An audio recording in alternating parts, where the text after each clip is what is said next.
Well, good morning to the Holy Trinity Church family and friends. Today is Ash Wednesday. It's a very special day in the life of God's people, and particularly for us in our denomination and our church. It's the day that we begin our journey into Lent, that 40-day period that we set apart as a time of fasting.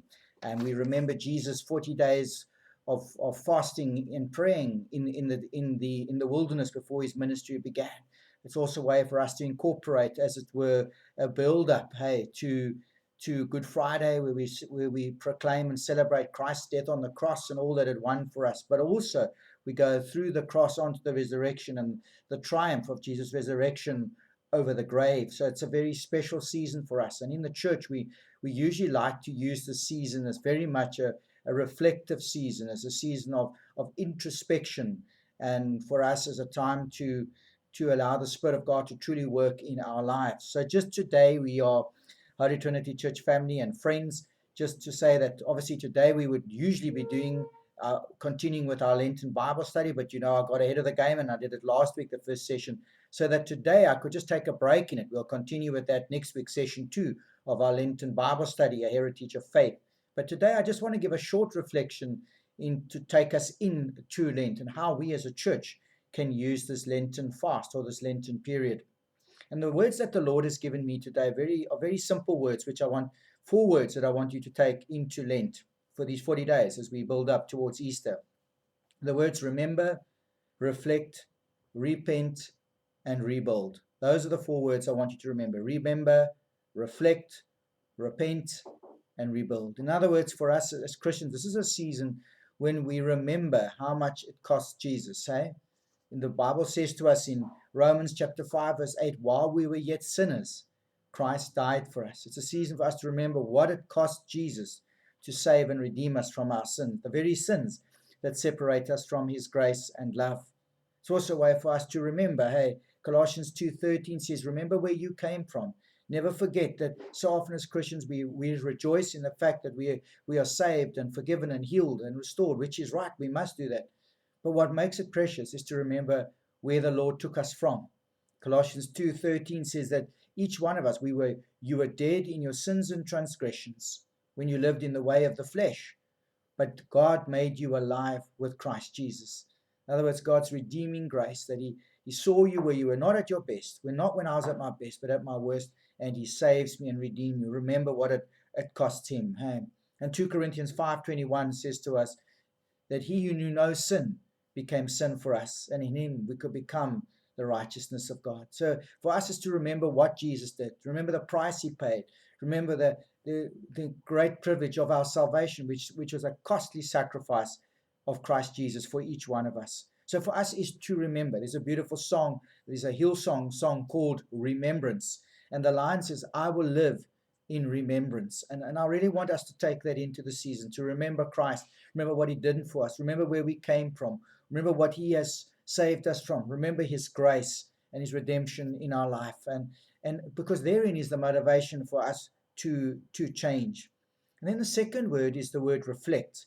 And for me, it's very much important for us to reflect on our lives. In other words, is my life honoring God? There's a beautiful song that Dave Lubin wrote, which is called Speak to Me. And he's basically saying, Lord, if there's anything in my life that doesn't honor you tonight, Lord, I'm listening, Lord, speak to me. In other words, and then he says, I want to know what you want me to know. I want to see what you want me to see. I want to feel, Lord, what you want me to feel. I want to know your heart. And that's the purpose of the season, is a reflection. And when I link it into the fasting in a moment, it helps us to do this, because the purpose of the fast is to help us remember. The purpose of the fast, or the things we give up, or the things we add in this season, is to focus us, to help us to remember and to reflect on our life and our relationship with the Lord.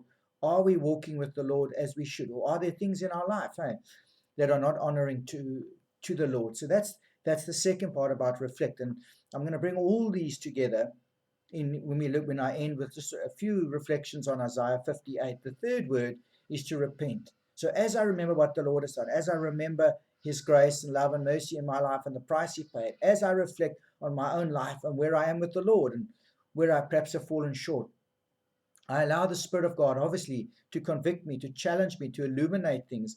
And I'm then, the important part is the willingness to repent. In other words, to be broken before the Lord, to acknowledge, Lord, I've got it wrong. I've lost my way. I've fallen short. I've made your sacrifice cheap, Lord. And today I want to repent. I want to turn from my sins. I want to say, Lord, I'm sorry. And that's why it's very important for us as Christians that this season becomes a season of making right with God and making right with others as the Spirit of God challenges us. There can be no change without repentance. There can be no healing without a true brokenness of heart. And so I really pray that during this Lent, that you will, as you go on that journey with the Lord, that truly you will allow Him by His Spirit to challenge you, to convict you of sin. That is a daily prayer of my life. Spirit of God, as you fill me, convict me of sin. Lord, show me things in my life that are not honoring to you, that I may repent of it. Lord, sanctify me, set me apart from the things, Lord, that are not honoring you, where I'm outside of your will, Lord, that I can come back and order my life aright in terms of my relationship with you. And then fourthly, the word is rebuild. So once I have remembered, once I have reflected and repented, and then for me, the most important part is, how do I change? I can't just leave it there. Repentance means a turning away from and a turning towards. And that's the rebuilding part. So I look at things in my life that I need to put in place again. Maybe it's a spiritual discipline. Maybe it's an area of my life that I need to work on. Maybe it's to spend more time in the Word, more time in prayer. Maybe it's to work on my relationship with other people, my relationship with God. Maybe it's my service to the Lord. Maybe it's my time with God's people. But it's to rebuild the things, to put back into my life the things that have become broken, so that I can continue to grow in my relationship with Jesus. So that truly when Easter comes, we've journeyed with Christ, as it were, through the wilderness, say, through the cross, through the grave, and on to the resurrection, as we are restored in Jesus Christ. And that for us is the beauty of us, because we want to get to the celebration in 2 Corinthians 5, where it says, when anyone is in Christ, he's a new creation. But you don't just get there without walking the road of remembrance, reflection, and repentance. And then we can celebrate as we rebuild our life in Christ.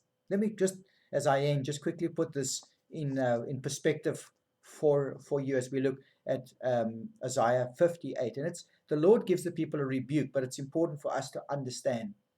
It says, shout it aloud and don't hold back. Declare to my people their rebellion. This is the Lord talking to his nation, his peoples. For it says, therefore, day after day they seem to seek me out. They seem eager to know my ways. But they, as if they were a nation that does what is right and has not forsaken the commands of its God.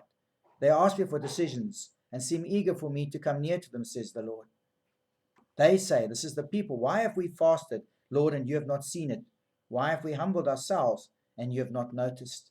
Now, it's very important that what was happening in this stage, that the Israelites would do a lot of customary things or traditional things. There'd be a lot of things which the Lord would then deem to be superficial, because it doesn't involve a change of heart. It's not sincere, and the heart is not right with God.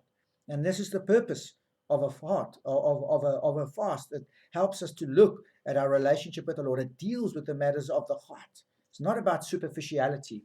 So it's not just about in Lent where we give up sugar or we give up something. It's why we give it. It helps us to remember and to reflect. That's why we do it. So when the things that you and I choose are very important for us, because it's the very things that are going to draw us to our relationship with Jesus. Then the Lord explains to them. He says, yet on the day of your fasting, you do as you please. You exploit your workers. Your fasting ends in quarreling and strife. So he's saying basically our fasting, that which we give up, or that which we withhold back on, or that which we deny ourselves, which is the purpose of a fasting, cannot just be superficial. It's not just a token thing. It's like dressing up, and what I've done before, that doesn't matter. No, the fasting has got to be a matter of the heart. It's the sincerity, the integrity of my heart in the reasons for why I do it. And that's why the Lord is saying, you've got to look at your life. You've got to look at your life. Then he says, is this the kind of fast I have chosen? Only a day for people to humble themselves? Is it only for bowing one's head like a reed and for lying in sackcloth and ashes? Is that what you call a fast? In other words, only ceremonial, only the outward, only the superficial, only the ticking of the box. I've done the Lent thing.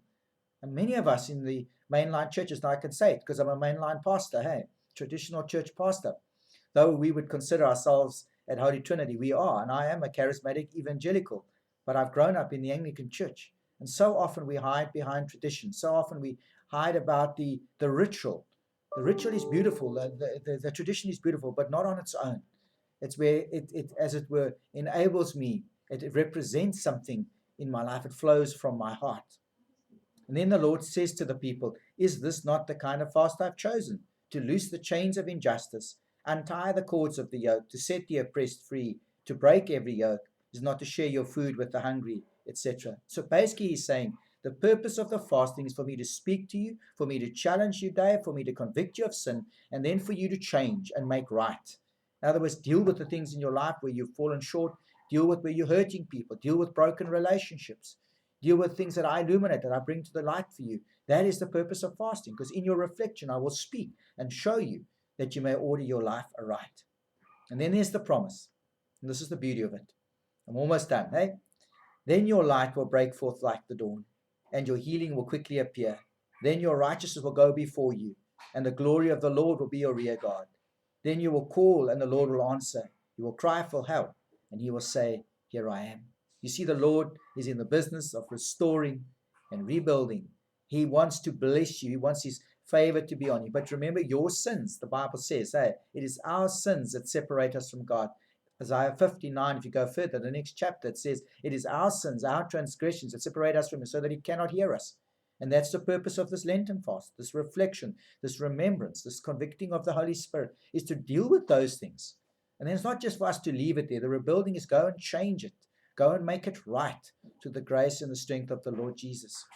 So friends, as you embark on the Lenten fast today, we're going to have a very short little Ash Wednesday service today at 5:30, just for us to symbolically have the ash marked on our foreheads in the sign of a cross, to remember us, to remind us of our frailty, that we do fall short, and to remind us of the grace that is in Jesus. So as you go, allow the Spirit to choose you. What is it that it doesn't just have to be a food thing. Is this something that you can give up? Is this something that you can deny yourself in the season? Some people have said to me, what about social media? What about giving up the social media times or platforms? Absolutely. What about giving up gossiping and speaking ill of people?